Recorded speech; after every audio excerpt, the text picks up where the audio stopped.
Kayo muna yung mag-price sa pagkain. Lord, bless niyo po ang handang ito. At salamat po Panginoon sa iyong pag-ibig at pagmamahal po sa aming lahat. At sa bawat pagkain po, ikaw po magpapala. Maraming sa Panginoon. Amen. Okay, yung mga bata po, pwede mamila doon. At tawagin na si Dr. Mac. Sa ng sponsor.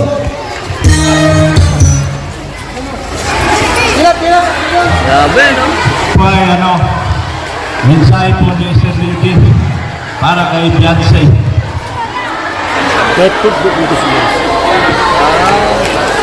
Dito, oy! Gitsa. Teka lang guys, ulitin natin yung portion na yun guys. May nagsasabi dito, ulitin natin guys, ulitin natin. Meron daw binabanggit si Biyaan si Papa Eds. Ulitin natin yung portion na yun guys Ulitin natin yung portion na yun. Ulitin natin.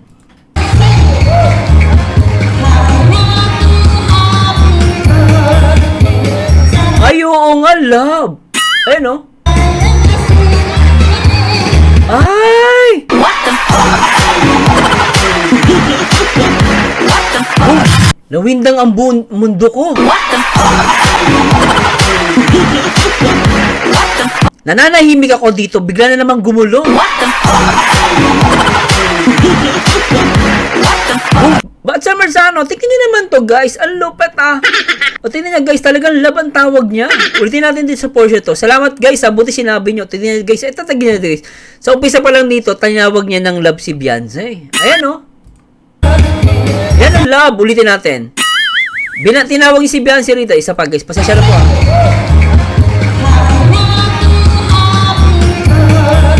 Ayan o, love. Love nga sinabi niya. Ulitin natin guys, mabilis lang. Tingnan natin. Isa pa.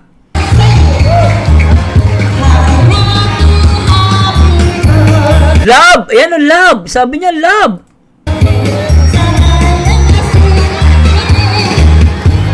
Ay, aalis muna. May patapik-tapik pa sa likod. What the fuck?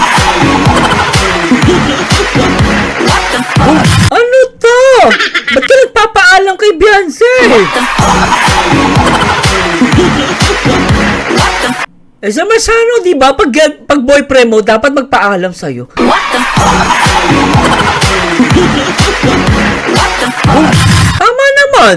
Kapag boyfriend mo, kailangan magpaalam sa'yo. Tama naman yun. Kasi kami, nung kami mag-asawa, nagpapaalam ako sa asawa ko. Dati girlfriend ko siya, nagpapaalam ako. So, ibig sabihin, Teka. Ibig sabihin, tama ba itong iniisip ko? Ibig sabihin ay, teka, sila na! What the fuck? Ay, naknang patay! Ay, ibig sabihin sila na! O, teka lang, baka mamaya masoko tayo, mapagalitan tayo. Guys, tignan natin daw, slow mode natin. Sige, tignan natin, magsusoko tayo. Ito na, guys.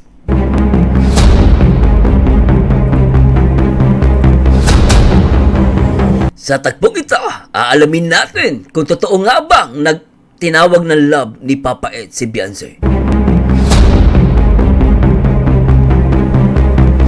Sa kaganapang ito, totoo bang tinawag ng love ni Papa Ed si Beyonce? At saan pupunta si Papa Ed at bakit siya nagpapaalam kay Beyonce? Tingnan natin dito guys sa ating investigasyon. Dito lang yan sa Soko Marzano TV na buwang. At simulan natin guys. Tara natin. Okay, ito po nakikita po natin maraming mga tao talaga namang ang daming kinikilig. At may mga ibang vlogger pala nandito nagkukumukuha ng camera.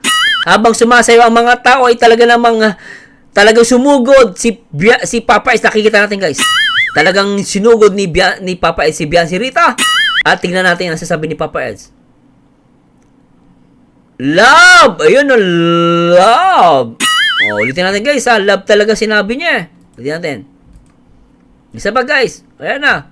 3, 2, 1. Ito na guys. Ayan na. Eto guys, tingnan nyo guys, subukan ng bibig ni Papa Eds. Love!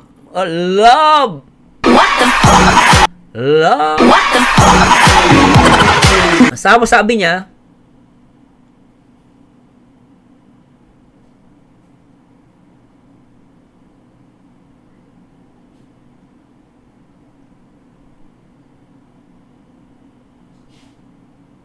Aalis daw muna.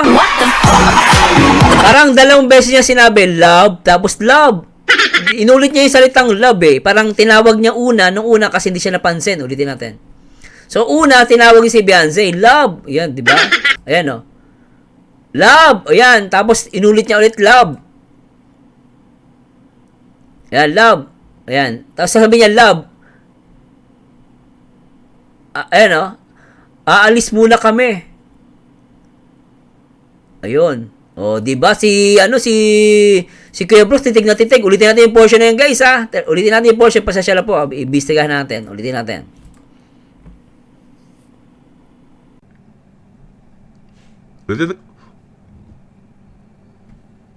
Ito, guys, ulitin natin, guys, ha. Isa pa. Love. Love.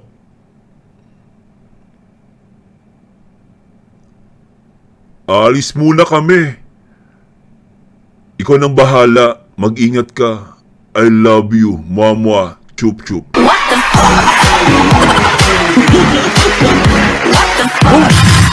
So, totoo nga, ganun nga. Ulitin pa natin. Isa pa. Ulitin natin yung portion na yun. Love. Love.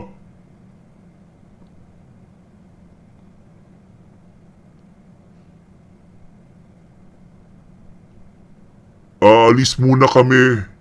Ikaw nang bahala. Oh, mwah-mwah. Chup-chup. Nak ng pating.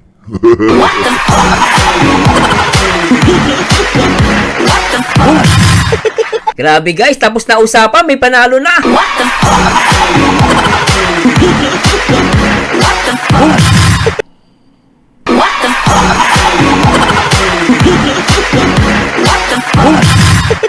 Nabubusan ako ng oxygen.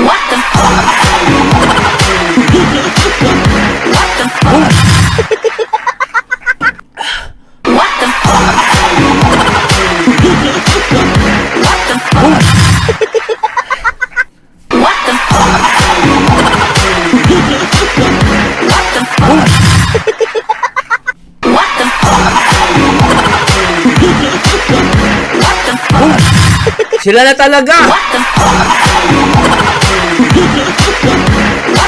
Hinabol niya si Papa S nung umalis. Grabe, hinabol niya talaga si Papa S. Ulitin natin. Grabe, ano guys. O yan, malis na si Papa Eds. Siyempre, si Beyonce, kunwari, wala siya narinig. At ngayon, tatalikod siya kay si Papa S dito. Guys, tingnan nyo guys. Ayan na, hinabol niya ng tingin. O, parang sinasabi ni, yung cameraman naman kasi. Tutok mo yung camera doon, hay! Mamaya na si Kuya Bal. Kuya Bal, peace, sorry Doon mo tayo sa NC. Sa NC, bilis! Ayan na, hinabol niya na si Papa Eds. Ayun, hinabol niya ng tingin si Papa Eds kasi umalis na. O, parang sinasabi ni Beyonce rito, love, ingat, love! Sumunod ka, ha? Mag-text ka mamaya. O, yun, hinabol talaga ni Beyonce si Papa Eds, ha? Ayan, oh, grabe. Ayun na. Wala na. Guys, sayang. Hanggang doon na lang talaga. Alam mo sasabi nyo doon?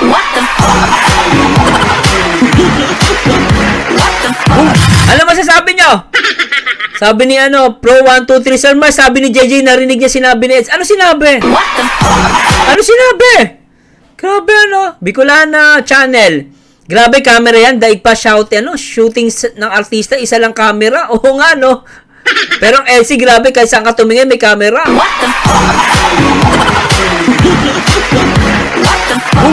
Nagpaalam sa sa lab. Umawak sa siko. Humawak sa likod. Guys, MU pa ba yun, guys? MU pa ba yun? Wala lang ba yan? Bili mo, umawak sa siko. Umawak sa likod. Nagpaalam. Umawak sa siko. Nagpaalam. Tinawag ng lab. Di pa ba sila niyan, guys? Nakakabuwang. Tapos na, guys. Nanalo na.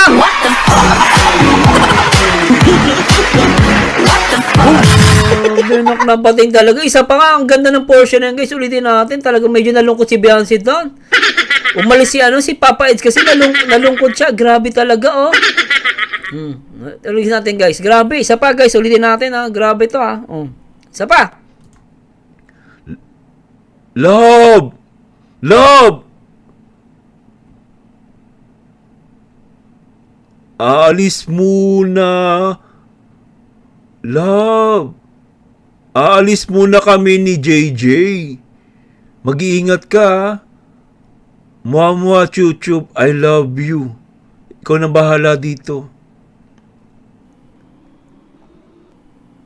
Kuya Brooks, ikaw ang bahala kay Beyonce ah. Mag-iingat kayo. Ingatan niyo si Beyonce. Si Kuya Bal, ingatan mo din. Ikaw nang bahala dito sa shota ko. Oh, kaya ayusin niyo yung pagkukuha ng camera sa shota ko ha. Ayusin niyo. Oh, alis muna kami ni Kalingap JJ. Paalam muna. Okay? Oh, grabe guys, tapos na usapan.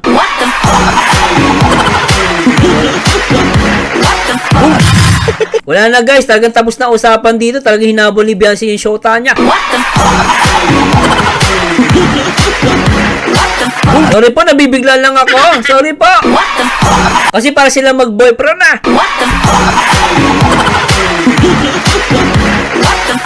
Grabe no? Naknapating no? Sasya na po sa mga bagong viewers ko ah. Ganito po talaga pag buwang yung reactor. Baliw po talaga ako, baliw.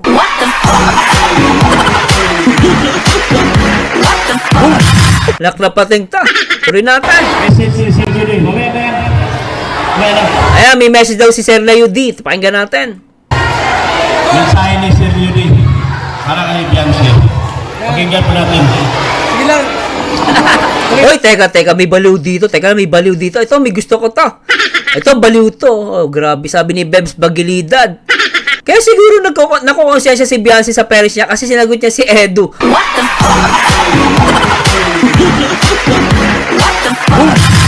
Yan ang gusto kong sagot. Maaari yan ah. Sabi niyo, kaya siguro nakukonsensya si Beyonce sa Paris niya kasi sinagot niya na si Edu.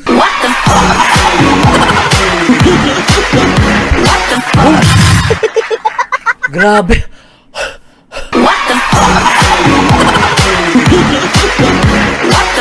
Pwede nga. Pwedeng ganun yung usapan.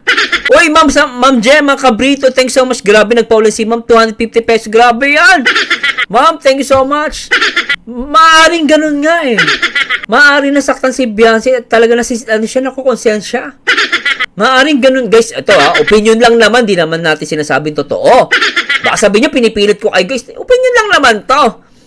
Pero maaring ganun nga. Na nakukonsensya siya kasi sinagot niya si Papa Eds. Pero kita niyo naman, si Papa Eds naman, binawi. Talagang binawi niya sa gold. Nagbigay siya ng gold. Hindi galing Japan, galing Saudi.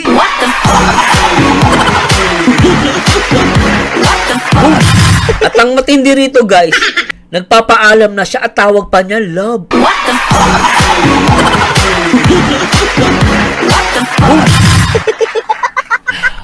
Medyo kinakabahan ako guys. Talagang di ko matanggap. Parang, wala ka ng oxygen. Talagang mapapaagat.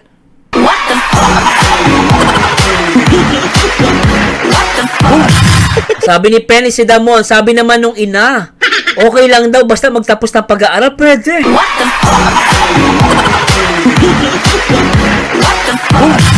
Lalaine, tama, sinaway niya mama niya kasi kaya umiiyak si Beyonce.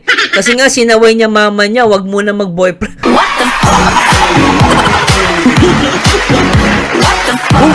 Grabe talaga. Ronald, di ko na alam, mag-uyab na lagi sila, boss. Mahusay vlog. 3 tapik sa braso, I love you. 3 tapik sa likod, I love you. Pa rin, para hindi halata sila mag-sign language gamit ang LC. Grabe ito, guys.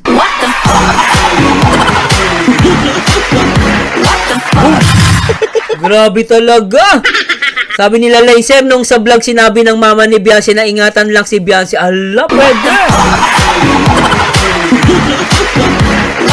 Ma'am Gemma, thanks so much, Ma'am Gemma. Talaga nagpapakulay kayo. Siyempre kay Lovers, naglagi yan nagpapakulay. At siyempre kay Sir Marasigan, solid yan. At kay Ma'am Alicia Lopez. Sa lahat na nagpapakulay po sa live po, thanks so much, guys. Ay, grabe daw makamove on. Abangan natin next year, guys. Next year pa yung pag-amen. Tuloy natin.